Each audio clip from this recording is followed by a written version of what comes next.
अस्सलामुअलैकुम दोस्तों, क्या हाल हैं। उम्मीद है आप तमाम दोस्त खैरियत से होंगे। मैं इफ्तिखार अहमद बाबा बर्ड चैनल से। आप दोस्त ये देख रहे हैं, मेरे पास मोर भी हैं। मैंने आपसे कहा था आपको और भी परिंदे दिखाएंगे। ये देखें, ये दोनों ही बहुत प्यारे हैं। ये देखें, ये मैं नज़दीक कर रहा हूँ। ये देखें ज़रा, आप इसको देखें, इसका शौक़ करें। ये दूसरा भी देखें।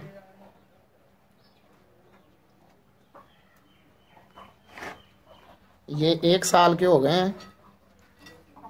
ये दोनों मादी हैं। ये देखें, ये बहुत प्यारे हैं।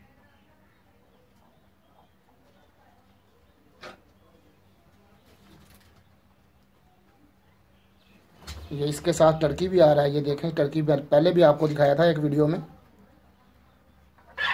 ये मोर हैं, 2 मोर हैं मेरे पास। आपको मैंने पहले भी दिखाए थे परिंदे, मुर्गियाँ भी दिखाई थी, मुर्गे भी दिखाए थे। ये भी आपको मोर दिखा रहे हैं। आपको और भी दिखाएंगे परिंदे, हमारे पास और भी हैं इंशाल्लाह। आहिस्ता आहिस्ता वो भी आपको दिखाते रहेंगे। आप तमाम दोस्त हमारे चैनल को सब्सक्राइब करें और बेल आइकन को दबाएं ताकि आने वाली नई वीडियो आप दोस्तों तक पहुंच सके। ये देखें,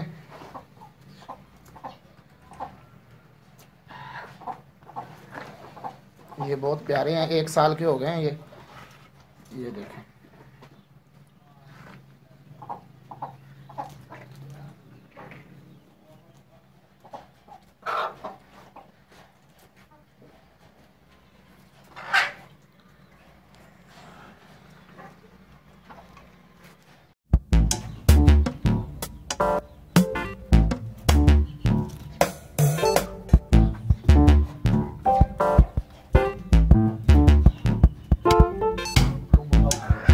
थोड़ी बनाइए।